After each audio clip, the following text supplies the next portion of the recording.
And what is going on, everybody? Quancredible here to bring you another episode review for Black Clover not chapter. I'm not doing a chapter review. I'm doing an episode review. Black Clover episode 139. So this was a Vanessa and Witch Queen centered episode. I don't if you watched the one last week, like the episode review last week. I was actually really excited for this episode just because we don't get to see tons of the Witch Queen, like, or not even that. We literally have not seen her since the Witch's Forest. So I was like pumped to see her. But like with this episode, there was lots of like really interesting bits of information that we got here, as well as like, like the overall tone of the episode. It was pretty light, like nothing like crazy serious. You can kind of see or kind of tell that just by more or less the structure of it and just how things could have been solved versus what happened.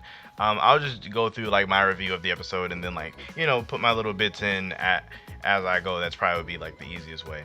But anyway, at the beginning of the episode, there's like Vanessa's like kind of off to herself, just really like contemplating about how this whole thing is gonna go. Like the whole thing being the invasion with the spade, and it's really like.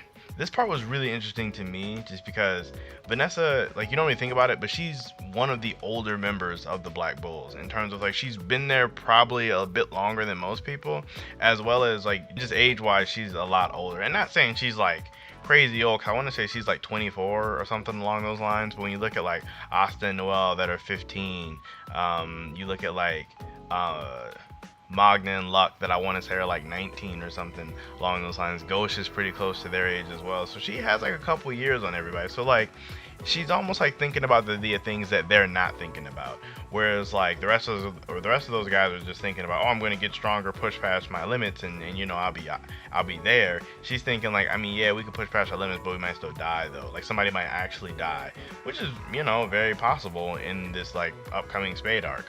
It's a very real thing, someone could die. Could almost be a possible foreshadow that someone might. Who knows? But anyway, so she decides that she's going to leave and go back to the Witch's Forest to talk to the Witch Queen to learn like some kind of new ancient spell, or just to see what she can pick up, if anything at all. Yami is awake when she's about to leave because she's leaving at nighttime, probably just to make it easier. But Yami's there. And like he offers to have a drink with her and she turns him down. And like when I seen this, I was like, oh wow, Vanessa's like really serious because she loves to drink and she loves Yami. So it's like she turned down like both of those things at the same time. She's like really affected by all this. But anyway, the next time we get to see her is actually talking to the Witch Queen. Now, like, I did not know how this was gonna go when I was watching it initially, but I was really shocked to see how calm, or not really calm, but just how chill the Witch Queen was. Like, I know that they kind of like, what's the word, reconciled at the end of the Witch's Forest. Like they were all like chill, like, oh yeah, you can come back here if you want to. And she's like, I'm never gonna come back here ever again. So I just assumed it would be a little bit more awkward on Vanessa coming back, or at least Vanessa having her next conversation with her. I assumed there would be a huge layer of just awkwardness surrounding that, but there really wasn't. It was like pretty chill. But anyway, then Vanessa is asking her to teach her some of her like ancient or forbidden magic, which the Witch Queen denies, or not really denies, but she just says there's really not a point in me attempting to teach this to you. And Vanessa basically just wanted to learn something there. That was her goal, to go back to the Witch's Forest to learn something of use. Craziest thing about Vanessa meeting back up with the Witch Queen is that the Witch Queen knew about the Spade invasion on the Diamond Kingdom, which was insane to me. I was just like, how does she know this? I mean, granted, she is the Witch Queen, so she has like information all over the place, or probably her eyes, or probably how far out she can sense or reach might be really, really far. The weirdest thing to me is that she didn't know like about the Spade Kingdom in general, or like, not that she didn't know about it, but she didn't know that like the Spade Kingdom was having dealings or doing something along the lines with devils, which is odd considering like myself as well as a lot of other people tend to see the Witch Queen as this like being in Black Clover that knows a lot of things. But I guess it goes to show that she doesn't really necessarily know as much as me or the fandom might have made her out to seem. Not saying she's dumb or anything, but just like, we kind of just assumed she kind of knew everything. Like she was like that character that could always dump like lore and exposition and all that, and because she had been around for centuries, so we just assumed that she knew a lot. But That aside, she basically isn't going to teach Vanessa anything. Well, she says she will, but it's under a condition. So basically, she tasks Vanessa with strengthening the Witch's Forest's defenses by making the security golems better, along with the help of these other two witches, Samantha and Ilviv, however you say her name. I'll probably bounce back and forth between the two throughout the episode, but yeah, she tasks her to help them and make the golems better. Cause like the golems are weird, cause like there's these magical beasts that are in the forest, and apparently the golems will only react to a threat, but they can't tell the difference between humans and magical beasts.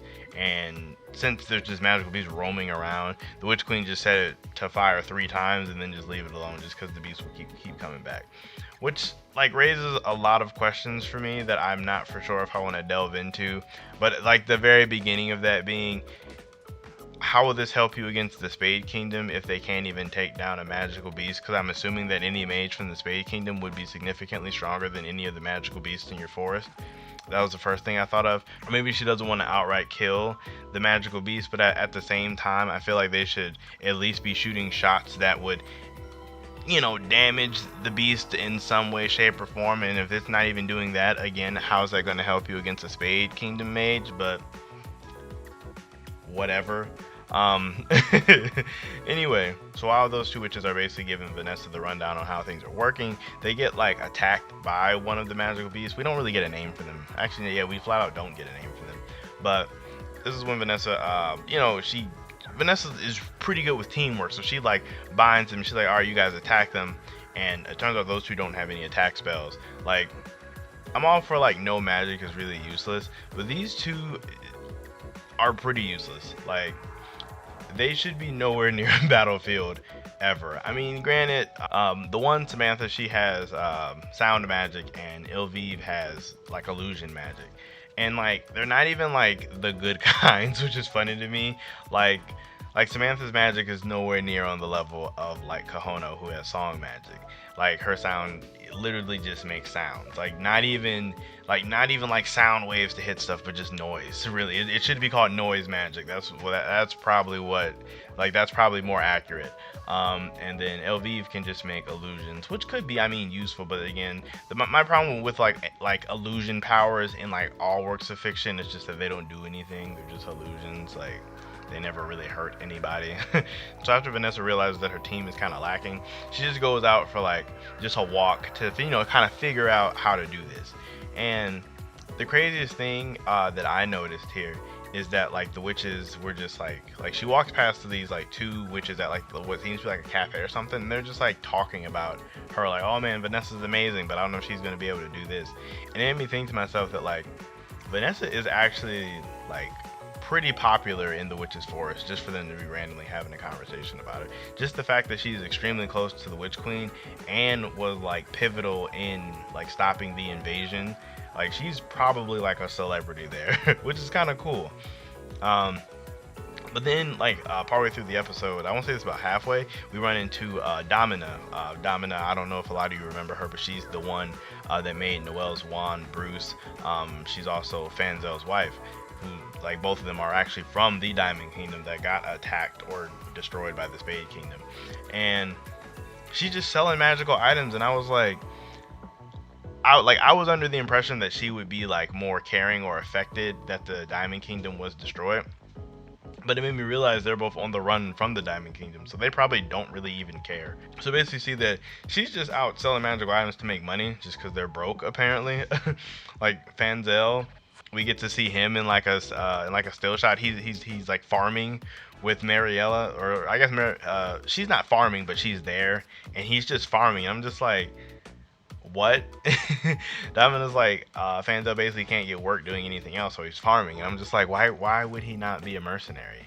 Like, it's like, I feel like that's what old soldiers do in most like fictions, or like in most stories. Like, an old soldier becomes a mercenary. So I guess like it's not going with that cliche, but he's just a farmer. He's farming, and I'm just like, really, Fanzel? There's nothing better. Like there's nothing better you could be doing. Like, your old country got destroyed. You don't think you should possibly be like training or helping the Black Bulls or something? I mean, I guess I can admire him just not really being affected by it or not, caring all like that.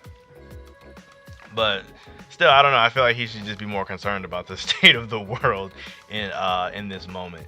Oh, and then another weird thing is that Fauna was not shown, which is weird to me because I don't know if a lot of you remember, but at the end of the Witch's Forest arc, Fauna went with Fanzel and Domina. Like, she went with them, and then Mars and Ladros went back to the Diamond Kingdom.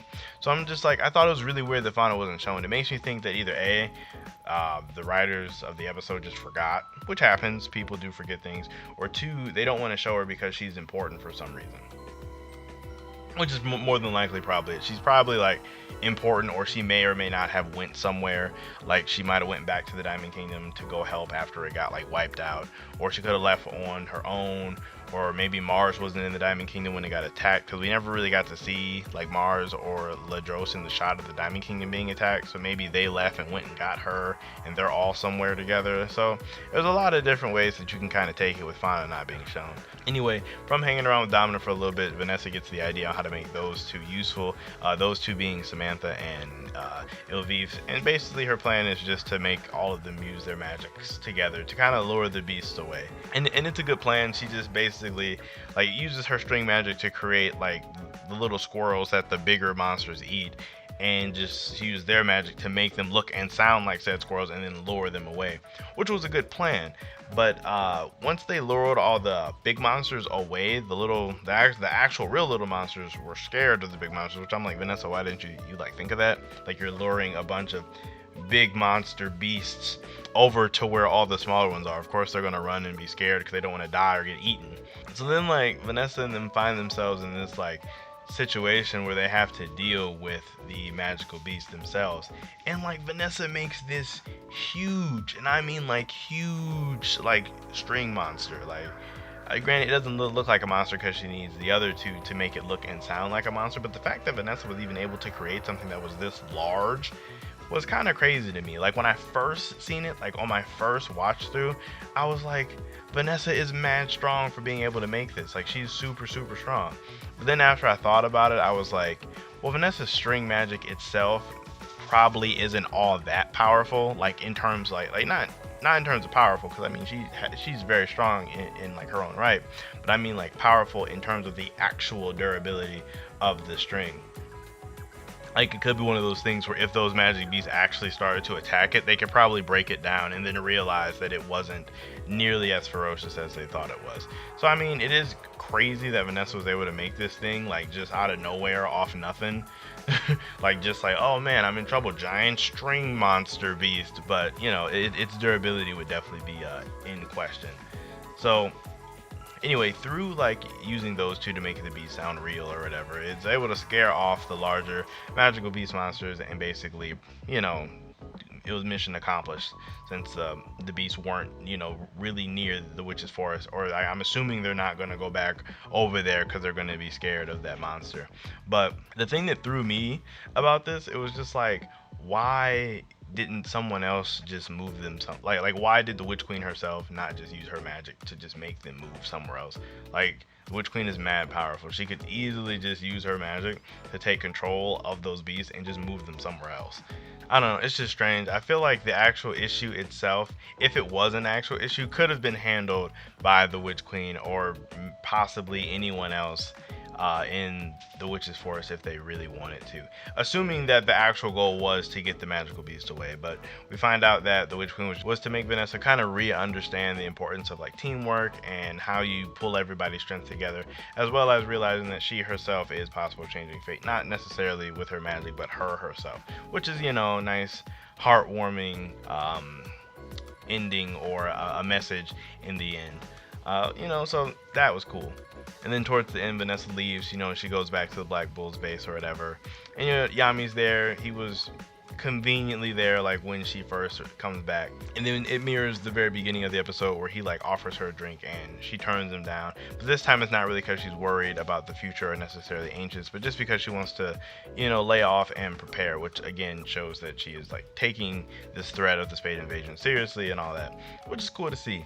All in all, the episode was pretty decent. Like, it wasn't necessarily what I was expecting it to be, but it wasn't like necessarily way worse than I thought it was going to be either. It was like a cool episode. I give it probably like a 6 out of 10, which is fair. 6 out of 10 doesn't mean it's bad or anything. It was just a cool episode. As for the next episode, looks like I seen Sally in the episode trailer or whatever, and I'm always pumped to see more of Sally. Something about Julius's request. So I'm assuming Julius is going to be involved in some kind of way. It's, like I said earlier, Sally.